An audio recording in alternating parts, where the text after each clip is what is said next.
Fala pessoal, chegamos ao final de uma semana importante nos investimentos e nas economias globais. É sobre isso que eu vou te contar hoje nesse episódio novo do meu canal. Se você chegou agora aqui no vídeo, não sabe quem eu sou, não sabe sobre o que eu falo aqui normalmente, calma, vamos por partes. Meu nome é Bernardo Pascovitch, eu sou empreendedor e especialista em investimentos. Nesse canal aqui do YouTube eu comento muito sobre negócios, empreendedorismo, empresas, como que é ser dono de uma empresa no Brasil, como que eu posso te ajudar com isso, e também sobre dinheiro e investimentos, como que você pode investir melhor o seu dinheiro, seja o seu pessoa física ou o seu da sua empresa. Eu tenho minha própria empresa, minha empresa é uma startup, uma empresa de tecnologia, que é um buscador de investimentos, o maior do Brasil, se chama YUBB, YUBB, depois você dá uma olhada. E no vídeo de hoje, como eu falei, eu quero comentar um pouquinho sobre o que aconteceu na economia e nos investimentos de forma geral. Foi uma semana que acabou se tornando bastante positiva, e positiva de uma forma que a gente não via desde 2016 no Brasil e desde 1974 nas bolsas dos Estados Unidos. Por que esse grande otimismo? O que levou essa semana a ser tão importante e aos investidores acharem que, bom, valia a pena comprar muita ação, fazendo muitos investimentos, mesmo gerando uma grande valorização? Mesmo não, na verdade, essas compras é que geraram essa grande valorização nos ativos, nas ações do Brasil e no mundo e também na economia de forma geral. Vamos por partes aqui que tem alguns fatos importantes. Para começar, não dá para não falar sobre o nosso já muito presente, não muito simpático, coronavírus, né? Coronavírus, ninguém gosta desse assunto, ninguém gosta do que está acontecendo no mundo, ninguém gosta dos impactos que isso tem trazido, e é importante mencionar como que isso tem afetado as economias, os negócios e os investimentos.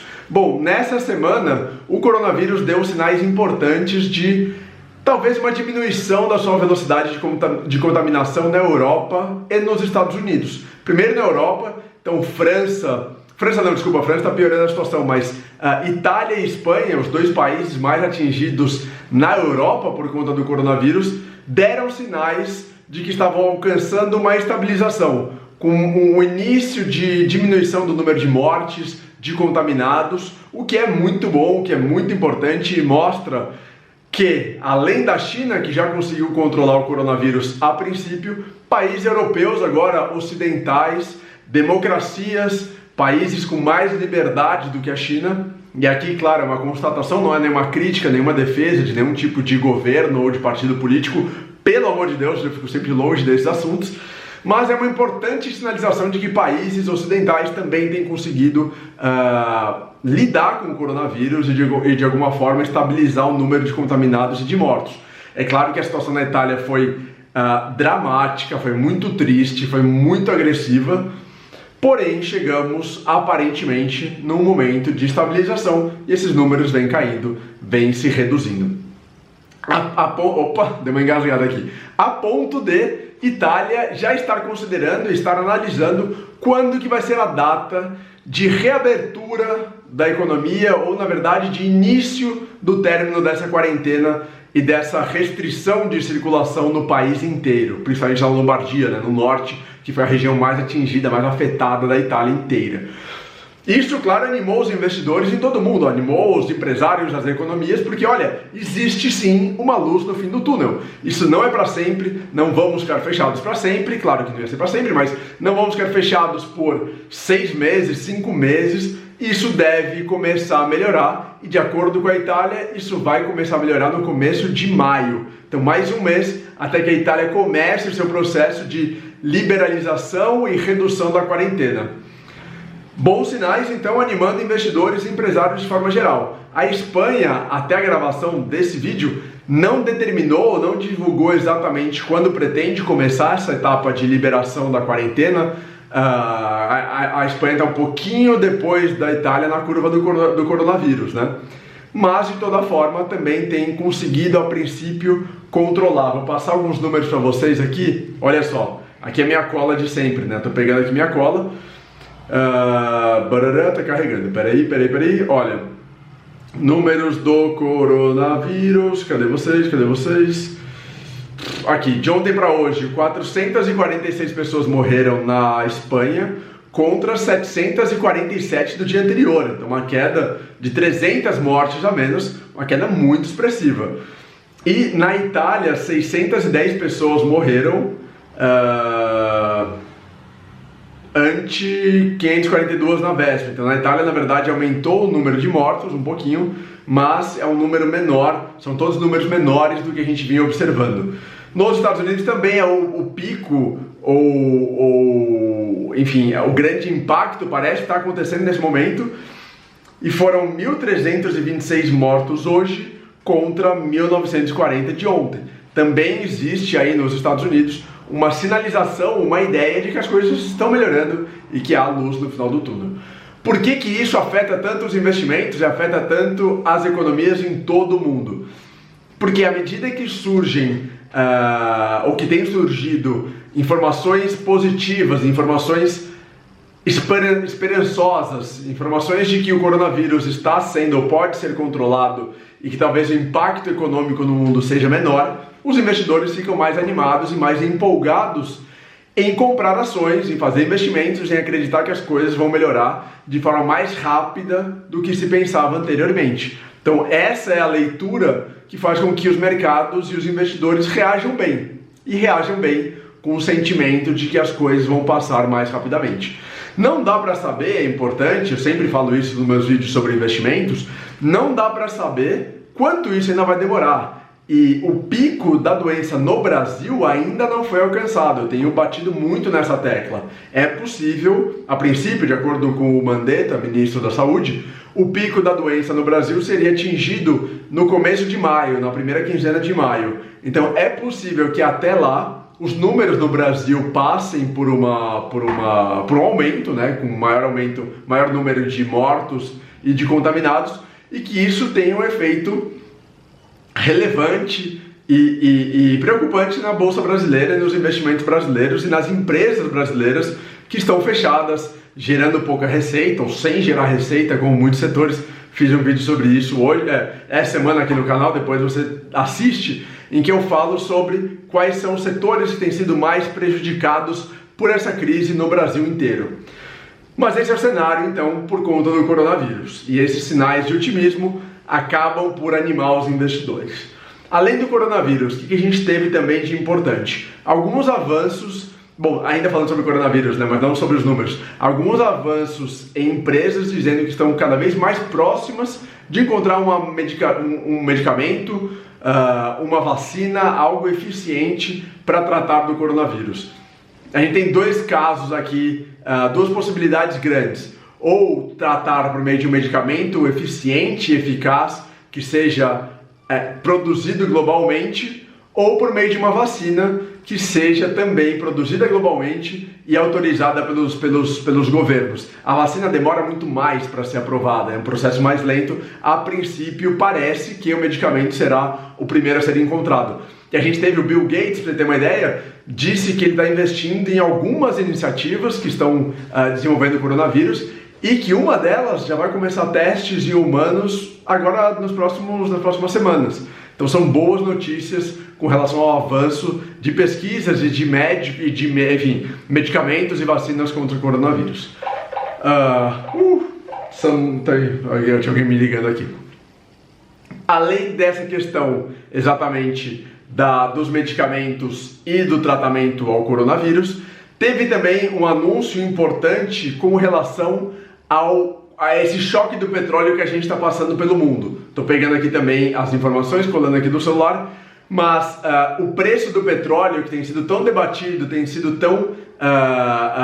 trazido tanta preocupação em todo mundo. Por quê? Porque o preço do petróleo nesse patamar muito, muito baixo faz com que muitas refinarias, muitos produtores de petróleo, toda a cadeia de desenvolvimento de plástico, combustíveis, etc., faz com que todas essas empresas e indústrias percam dinheiro, porque o barril está muito barato, o preço do petróleo está muito barato. Ao mesmo tempo, no caso dos Estados Unidos, que exploram petróleo a partir do xisto, também faz com que a produção seja praticamente inviabilizada, porque nos Estados Unidos, para ser viável economicamente a produção, o barril tem que estar pelo menos em 40 dólares. E hoje o barril WTI fechou a 23 dólares mais ou menos e o Brent fechou a 32 dólares. Então ainda bem abaixo do patamar de 40 dólares necessário. Teve toda essa briga, essa briga está se arrastando desde fevereiro, mas o que aconteceu especialmente com relação a um ânimo maior para os investidores no Brasil e no mundo nessa semana foi o fato de a Arábia Saudita e a Rússia, são os dois pivôs dessa crise do petróleo e dessa disputa muito grande, esses dois países se reuniram, declararam que iam se reunir para lidar com essa guerra do petróleo, guerra de preço, e se reuniram, teve uma reunião hoje, dia 9 de abril, nem lembrava mais que dia era hoje. Hoje é 9 de abril, teve essa reunião da OPEP e nessa reunião foi determinada, foi acordada na verdade, um corte da produção de petróleo. Deixa eu pegar aqui também para você. Foi determinado um corte na produção de petróleo de 10 milhões de barris por dia. Vão ser 2 milhões a menos produzidos pela Rússia, 3 milhões e 300 mil produzidos pela Arábia Saudita a menos e 5 milhões por outros países que também fazem parte da OPEP, que é a Organização dos Países Exportadores de Petróleo. Ou seja, o fato de a OPEP se reunir e conversar e decidir reduzir a produção diária de petróleo também vai de alguma forma segurar a cotação do petróleo, não vai fazer com que ele caia ou continue caindo tanto quanto estava caindo. É uma esperança dos investidores, é o que eles queriam realmente, o que as economias queriam, produtores de petróleo, refinarias, indústrias, queriam que o preço do petróleo não caísse tanto quanto estava caindo. Esse foi mais um fator de ânimo para os investidores e para os mercados que a gente teve nessa semana. Além disso, um terceiro fator, falei de coronavírus, falei de petróleo, terceiro fator aqui importante se chama governo dos Estados Unidos e Fed, que é o Federal Reserve, é o Banco Central dos Estados Unidos, conhecido como Fed. O que aconteceu? O governo dos Estados Unidos e o Fed têm cada vez mais declarado e têm manifestado, na verdade, o fato de que eles vão fazer de absolutamente tudo que for possível, que estiver ao alcance deles, para ajudar a economia americana e não permitir que ocorra uma recessão muito grande, um prejuízo muito grande a empresas, a trabalhadores, a empregos, a bancos, enfim, a toda a sociedade de forma geral. Como que isso tem sido feito? Foi anunciado há 2 semanas um pacote inédito, recorde de ajuda do governo americano para a economia dos Estados Unidos, de 2 trilhões, mais de 2 trilhões de dólares, um volume monumental gigantesco, e hoje o presidente do Fed e o próprio Fed, o Banco Central dos Estados Unidos, declararam que estão viabilizando um pacote de mais 2,2 trilhões de dólares para ajudar governo, para ajudar estados, municípios e empresas nos Estados Unidos. Vale a pena dizer que essa é a primeira vez na história dos Estados Unidos que o Fed faz uma linha de crédito para estados e municípios do país. Então, uma sinalização muito forte e muito relevante de que os Estados Unidos, uma das principais economias do mundo, dos países mais poderosos do mundo, e qualquer crise lá acaba afetando todos os outros países. Vamos lembrar que a última grande crise que aconteceu no mundo foi em 2008, na crise de créditos imobiliários, justamente nos Estados Unidos, e isso se alastrou para todo mundo. Essa sinalização e essa vontade do governo em ajudar as empresas, ajudar estados, passa uma mensagem muito positiva para todo o mercado internacional, para investidores de todos os países, e isso acaba refletindo bastante no Brasil também. Então foi essa sinalização importante manifestada pelo governo dos Estados Unidos e bem vista por parte dos investidores. Esse foi o terceiro ponto. O quarto ponto, para não deixar o Brasil de fora, o Brasil também tem sido, enfim, também é importante analisar o que acontece no nosso país e que se reflete nos investimentos. Por aqui, a atividade econômica de fevereiro não foi tão baixa quanto se esperava, ela teve um crescimento um pouquinho maior do que se esperava, não foi uma recessão em fevereiro, embora as projeções para o final do ano ainda sejam bastante pessimistas.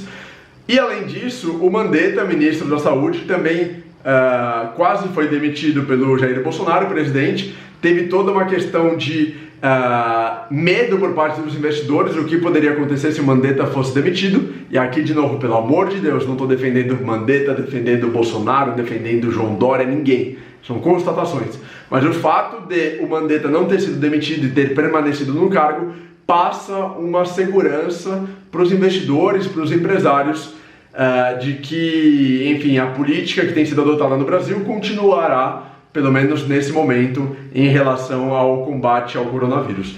Então foram esses os 4 principais pontos que valorizaram muito os investimentos nessa semana, que é uma semana mais curta, né? Amanhã, sexta-feira santa, não tem pregão, não tem negociação. Primeiro, coronavírus sendo contido no mundo. Segundo, petróleo, um acordo pelo OPEP. Terceiro, o governo dos Estados Unidos cada vez mais propenso a ajudar a economia. E quarto, Brasil também aparentemente num bom caminho, seja político, melhoraram também as brigas políticas entre Bolsonaro, presidente do Brasil, e governadores, principalmente João Dória em São Paulo e Witzel no Rio de Janeiro. Resumão aqui para vocês com tudo que aconteceu de importante nessa semana. Espero que tenham gostado. Não se esquece, não pedi lá no começo, não se esquece de se inscrever aqui no meu canal, ativa as notificações clicando no sininho, dá um like no vídeo. É muito importante você fazer tudo isso, não custa nada, é de graça para você, mas é muito importante para mim, me ajuda muito e ajuda o YouTube a entender que esse vídeo é bom e faz com que o YouTube mostre esse vídeo para outras pessoas. Obrigado, um abraço, a gente se vê no próximo vídeo. Tchau!